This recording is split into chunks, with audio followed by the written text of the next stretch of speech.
मतलब जो क्वेश्चन गलत गया है उस क्वेश्चन में जो भी मैंने गलती की है और उसका जो करेक्ट सोल्यूशन है वो वहीं की वहीं लिख लिया, है ना। या तो क्वेश्चन में ही जगह है तो वहां पे लिख लिया, नहीं है जगह तो एक पेपर पे लिखा पहले साइड में, फिर उसके बाद अपने फोन से उसकी फोटो क्लिक कर ली, ठीक है। तो फिर और फोटो इस तरह से क्लिक की जो क्वेश्चन भी आ जाए और जिस पेपर पे लिखा है उसको भी थोड़ा सा साथ में ही एडजस्ट कर लेना है, तो उसको यहाँ पे फोटो क्लिक कर ली। अब तुम क्या करना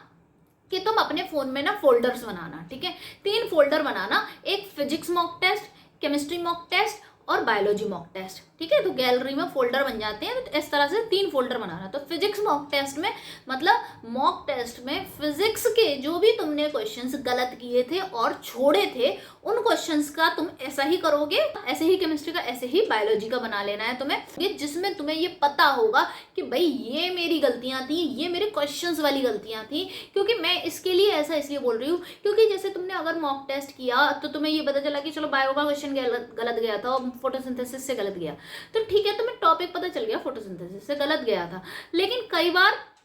क्या होता है कि हमें फोटोसिंथेसिस आती है ना, हमें फोटोसिंथेसिस का वो कॉन्सेप्ट भी आता है, लेकिन हमारी अंडरस्टैंडिंग गलत हो गई थी क्वेश्चंस को पढ़ते टाइम। इसलिए ये वाली जो चीज़ है फोटो क्लिक करना और उसके साथ ही उसके सोल्यूशन की भी, तो ये चीज़ बहुत बेनिफिशियल हो जाती है। और उसके बाद जो मेरे पास आखिरी के दिन रह गए थे, मैंने उसमें क्या किया था कि यही जो क्वेश्चंस थे जो मेरे गलत गए थे, अब वैसे में अपने पेपर्स होते हैं फिर पेपर में पलटो तो बहुत ज़्यादा फैला फैला सा दिखाई देता है, इसलिए अब क्वेश्चंस तो बिल्कुल मैंने फोटो क्लिक करके रख ही ली है, तो बस उस फोटोज फोन में देखते जाओ और बस रिवाइज करते जाओ। तो इससे मेरा ये हो गया था कि मैंने एक ही जगह कंसाइज्ड करके रख लिया है और उस चीज़ को मैं रिवाइज कर लूंगी, है ना। तो मैंने मेरे ये जो फोटोज थे जिनको मैंने गलत किया था, जिन क्वेश्चंस को गलत किया था, उनके जो फोटोज थे वो मैंने अपने एग्जाम टाइम देने जा रही थी ना, तो उस टाइम तक लास्ट तक रिवाइज किया था। जैसे मेरा कई बार क्वेश्चन कॉकरोच से गलत हो जाता था और कॉकरोच से नीट 2020 में क्वेश्चन भी आया था, तो इस तरीके से वो सही भी हो गया था, है ना। तो तुम्हारे विद सोल्यूशन फोटो रहता है ना, तो तुम वहीं के वहीं क्वेश्चन भी देख लेते हो,